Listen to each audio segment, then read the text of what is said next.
By now you know what a Java program is. Java program is nothing but collection of objects that incorporate or communicate with each other through its data and behavior, which are nothing but variables and methods. So in order to write a Java program, we need to first understand the basic syntax. How do you write? What are the naming conventions? What does a space understands, or how do you write comments and all? So here we see that a Java is a case sensitive language. When you say case sensitive, it means whether the word or the name that you have given is in uppercase or a lowercase. The first property, it says that a Java class name should begin with an uppercase letter and then followed with a lowercase. But if the class name comprises of several words, then each of the inner word first letter should start with an uppercase. The next one is method name. What is this method? What is this class? In Java, as we have already discussed, anything and everything is object. So we can take an example of a human. A human can be considered as an object. So human can be written as a class name where H is a capital and then followed with UMAN. And how will you write a method for this? What is the method for this human class? The certain behavior for every object. And in case of human example, the behavior of human may be walking, sleeping, eating and so on. So each of these behaviors are nothing but methods. And how do we write that is, the first letter should be in a lowercase and then followed the rest of the letters should also be in lowercase. But if the method name comprises of several words, then each of the inner word should be of uppercase, but remaining the first word should be of lowercase. For an example, sleeping human. In case of sleeping human, S should be in a lowercase, and when you write sleeping human, the second word is human where H should be capital. The certain other properties which says what should be the program name. What do you mean by program name here? A program name is nothing but your class file name. When you create a Java program, you give a name or an readable or some sensible name to that program, and that program name should be exactly what a class name is all about. But what are these variables? What are these methods or the classes that you create? So the name that you give or the name that you give to all your classes, methods, variables, packages, these are nothing but identifiers. So these are the identifiers that you create and should satisfy one of the criteria. What are these criteria? That the naming convention should be from uppercase or a lowercase A to Z, or should start from an underscore or a currency character called a dollar. So you have certain examples for valid or illegal identifiers. What are legal identifiers? That starts with a character or an underscore or a dollar sign. Anything apart from that, like if you are starting with a digit or a minus sign as given here, will be an illegal identifier. There are certain words that you cannot use to, or that you cannot use as an identifier. And what are those? Those are called as keywords. These keywords are nothing but which has certain predefined meaning in our programming languages. Let us list some of these keywords. These are the list of keywords which has a predefined meaning in Java, and you cannot change the meaning of these keywords. For an example, if you want to store an age of a person or a name of a human, you should have certain data type, and data type is nothing but which allows you to store that particular value, and age is nothing but a number, so this number will be stored an int type. A name is nothing but of a string, right? String is nothing but a collection of character, so it is a string. Or when you create a class, you write a class name. How? Class and then the class name. Class is a keyword. So all these keywords will be used, or we will see in our going forward videos where we create our practicals. Next it says, what are these white spaces? As we have already learned, there are certain spaces when we write in a language. What we write is an English language. For sure, there will be some spaces between the words and phrases. So what does this white space does?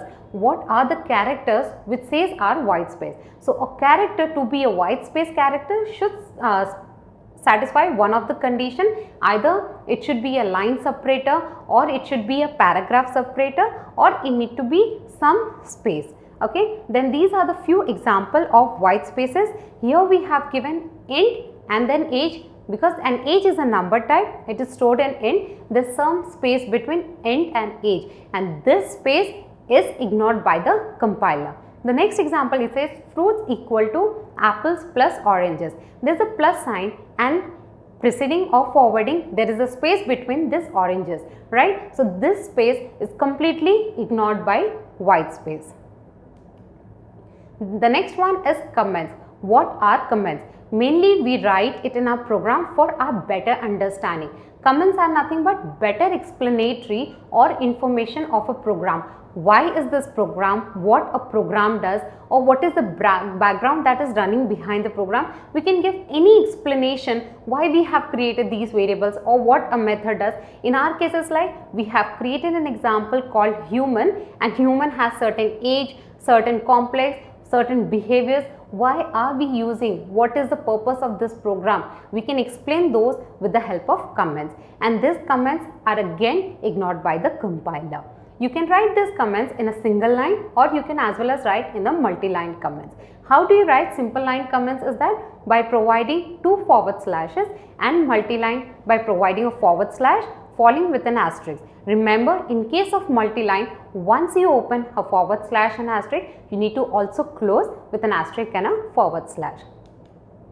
We have here a program which explains you how can you provide a comment or how a compiler ignores the comment. So in this program, we have created a class where we have provided certain multi-line comments and single line comment. As discussed, how do you write multi-line comment? You provide a forward slash following with an asterisk and then the comment that you would want to provide.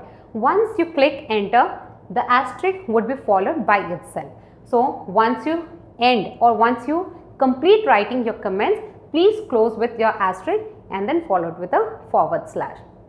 How you write a single line comment is that you provide 2 forward slash and following the comment that you would want to provide.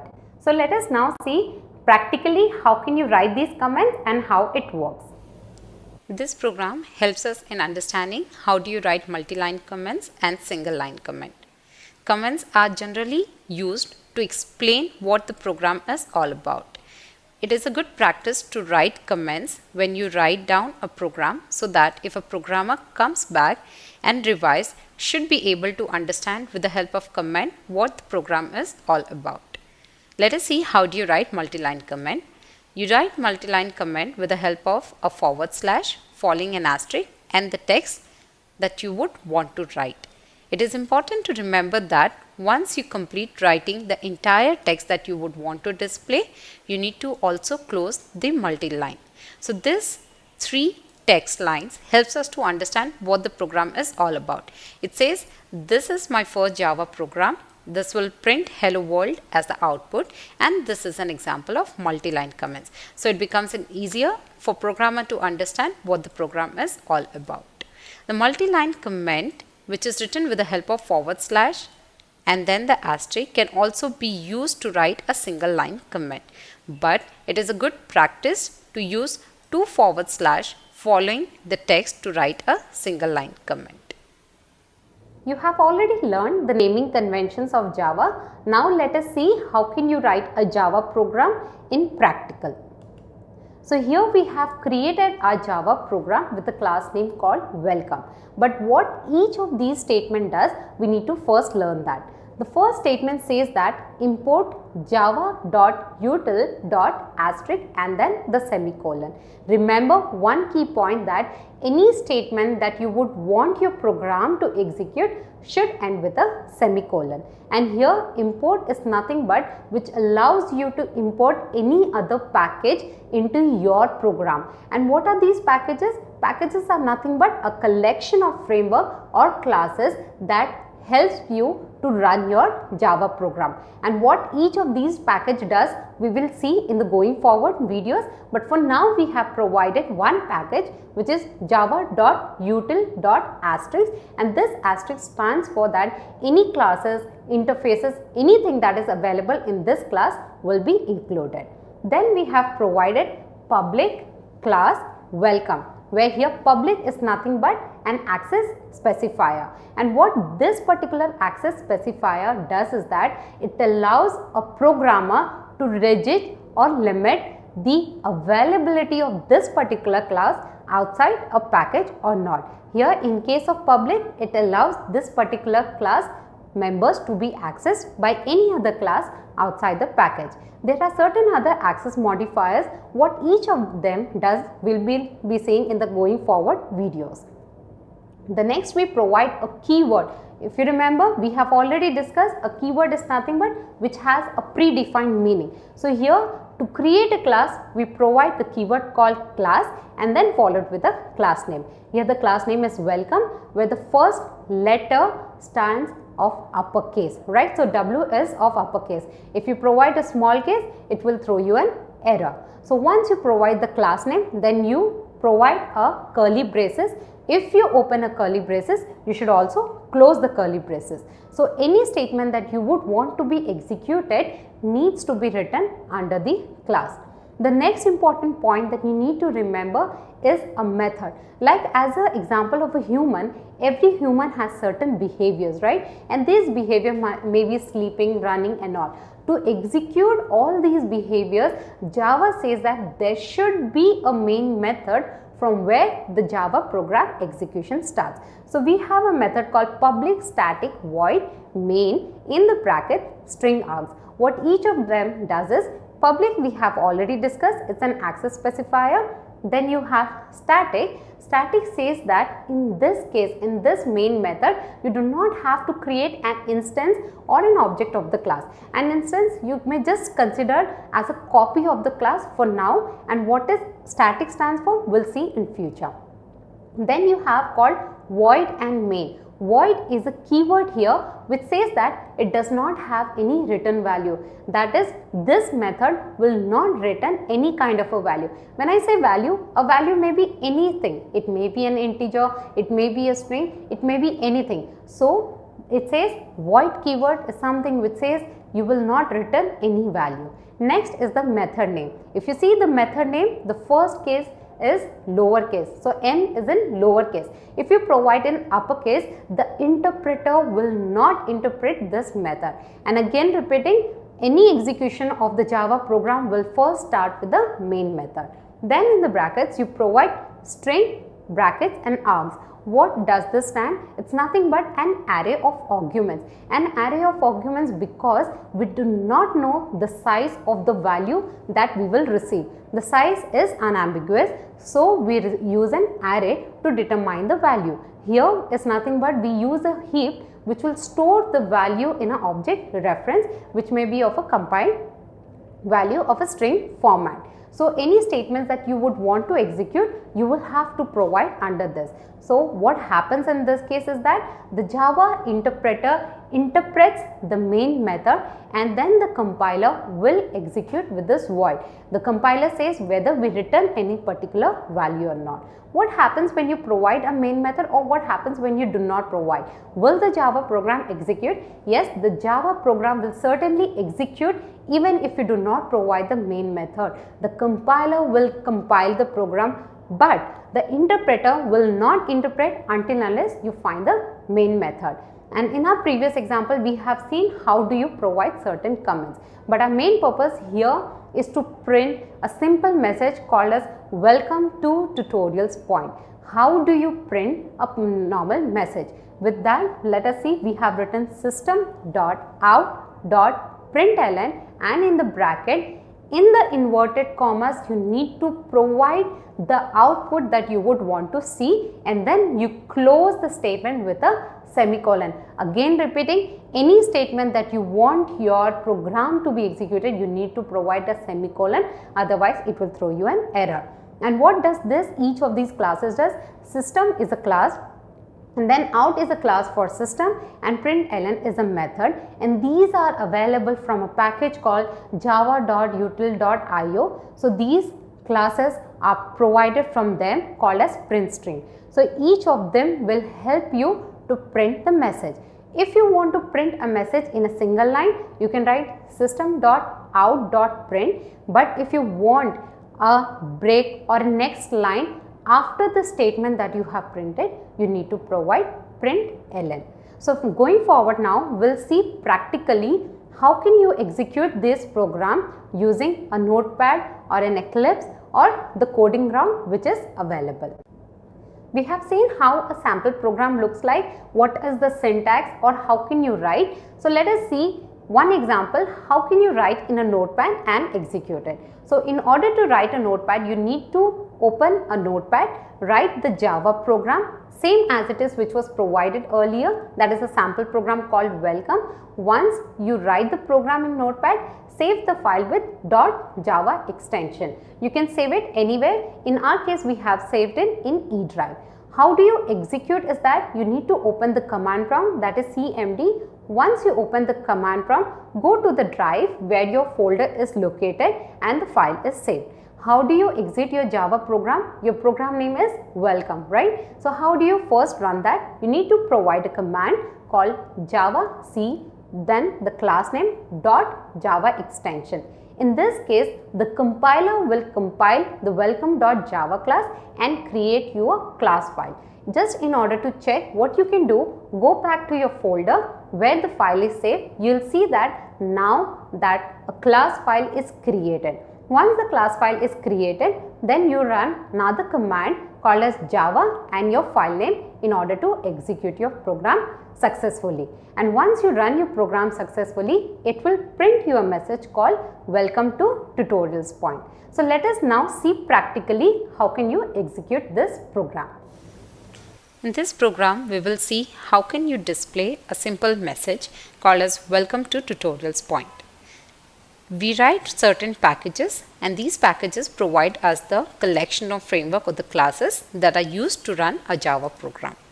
We have created a class called as welcome and the main method. As in Java program, whenever we run this program, the first method that gets executed is the main method. So let us see how do you print a message. We write system.out.println. In the open brackets, we write welcome to tutorials point, where any string should be written in double quotes and then we close the brackets with the semicolon. But what does this system.out.println stands for? System is a class to java.lang package, out is a static member to this class, and println is a method to java.io.printstring package. Let us now save this file and see if we can see the output welcome to tutorials point. We say Ctrl S, we save it as an E drive, a sample folder,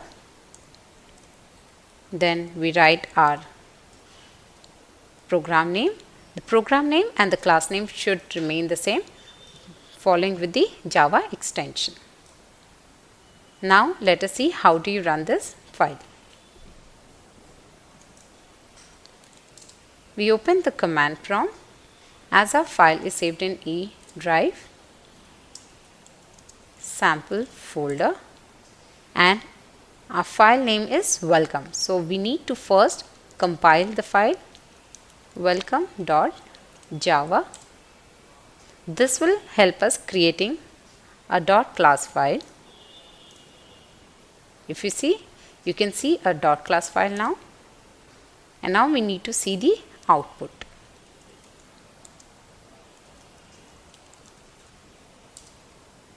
So now it displays the output called as welcome to tutorials point. We have already seen how can you run a sample program using Notepad. Now let us see the readily available tool like Eclipse. How can you use Eclipse to run your Java program? So here, once you download Eclipse, the steps that you need to follow in order to run your program. first you create a project, give a name to that project.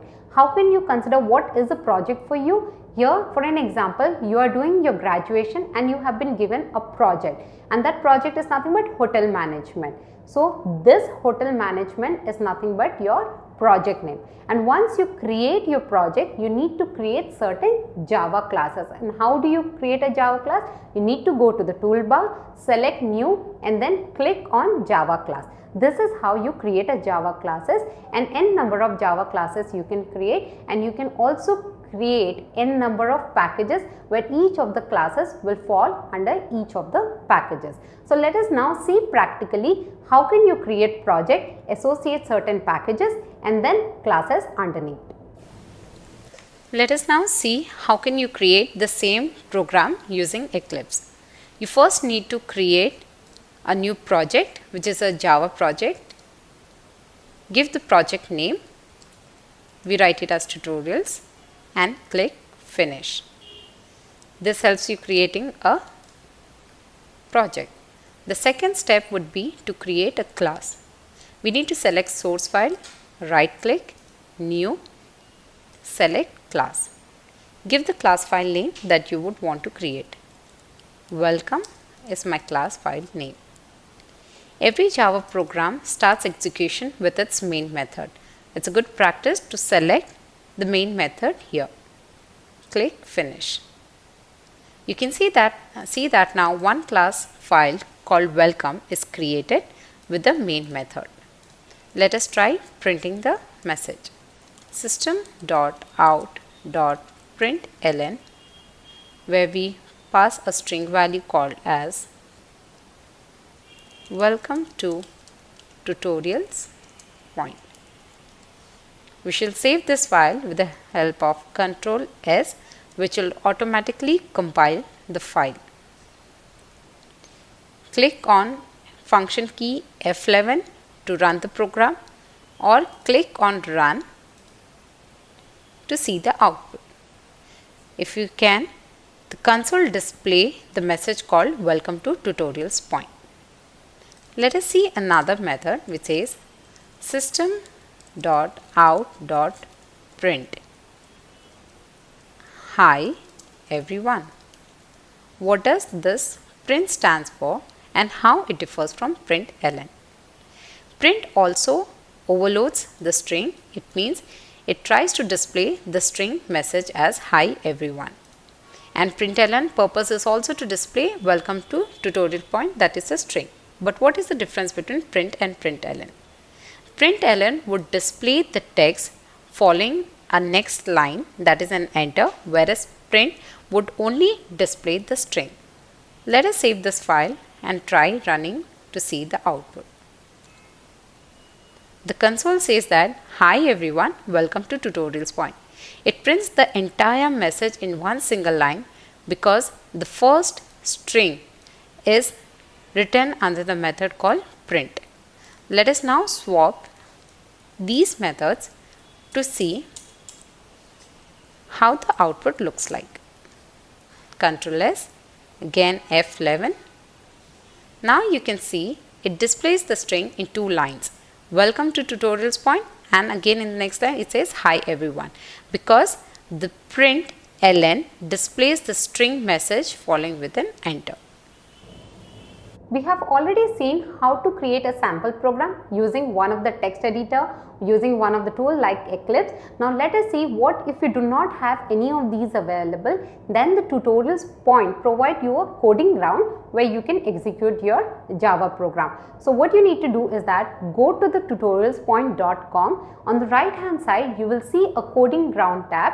Click on that. You will have an editor available where you just need to go write your program, compile and run the program. So now let us see how practically you can use or how you can write this program.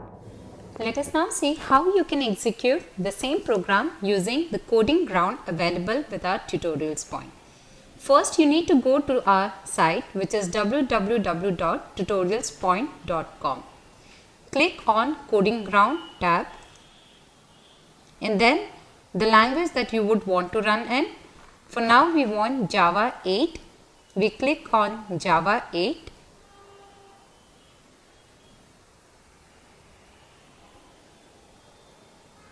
and this will display the coding ground where you can create your file.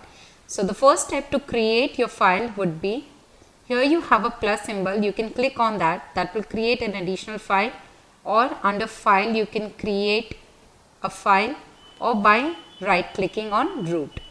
So we say create a file, and the name of the file I would want to say as welcome.java file. In this Java file, we write the syntax where we have provided the util package, the class name as welcome, multi-line comments, and in the main method we have written single line comments and multi-line comments. And the first method where we are trying to display the output called welcome to tutorials point. So you just need to go write public class, the keyword, class name as welcome, where W first case will be uppercase. In the open braces, we now know how to write the multi-line comments, and then in the main method is what you will write, what you have to print. So we want to print welcome to tutorials point under the println method. So system.out.println welcome to tutorials point. We need to first save this file, then compile and execute. We need to go to the project, compile options. Hello world is a by default file that you would want to run. So we are just changing the name of the file, at compilation time and at execution time which file is to be compiled and executed. Once you update that, click on compile. This will compile your file. The compilation code is javac your class name .java. Once it has successfully compiled with no errors, you can click on execute, and this will execute your program. This is where you get the output called welcome to tutorials point. So similarly, you can create any other files by clicking on the plus symbol, then changing the compile options where you change the class name in the compilation and execution time.